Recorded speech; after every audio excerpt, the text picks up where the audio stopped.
شاید کوئی ملا ایسا ہو جو حضرت شیخ الہند اسیر مالٹا کو نہ جانتا ہو.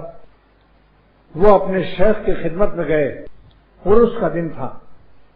گنگوہ میں پرانے بزرگوں کا عرس جعلی لوگ مجاور پیٹ پرست بدعتی کر رہے تھے.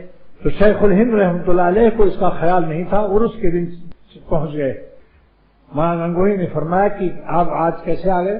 آپ تو عرس ہے اور گمراہ لوگ آ رہے ہیں اور کیا کیا خرافات ہوں گے یہاں، قبر پر سجدہ ہوگا اور عورت مرد سب مخلوط ہو رہے ہیں. تو عرض کیا حضرت میں تو آپ کے لیے آیا ہوں، میرا تو کوئی تعلق عرس سے نہیں ہے.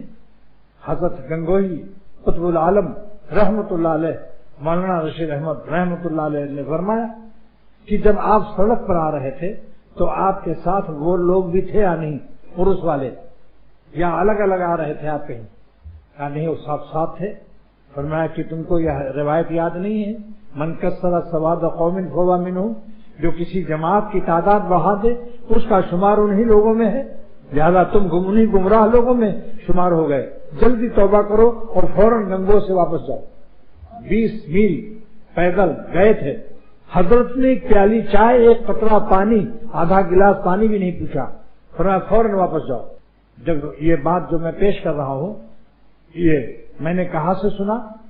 حضرت مفتی محمود حسن صدر مفتی دارالعلوم دیوبند رحمۃ اللہ علیہ، میرے شیخ کے بھی استاد مولانا ابرار صاحب کے، انہوں نے مجھے یہ واقعہ روایت سنائی. جب واپس آ رہے تھے 20 میل خالی، 20 میل جانے کے بعد بتاؤ بھوک پیاس کچھ ہے، لگتی ہے کہ نہیں؟ یہ عاشق شیخ تھا، یہ عاشق مرشد ہے کہ بغیر کھائے پیے فوراً واپس پھر دیوبند واپس آ رہے تھے.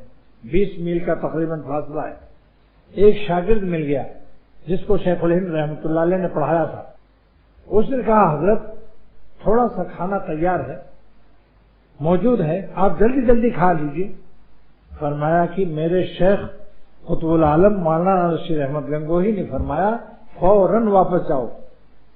اگر میں نے 3 منٹ میں بھی تمہارا کھانا کھچڑی یا جو کچھ ہے کھا لیا، 3 منٹ بھی، تو بتاؤ یہ فوراً ہے؟ یہ ایسے عاشق ہوتے تھے تب ولی اللہ ہوتے تھے.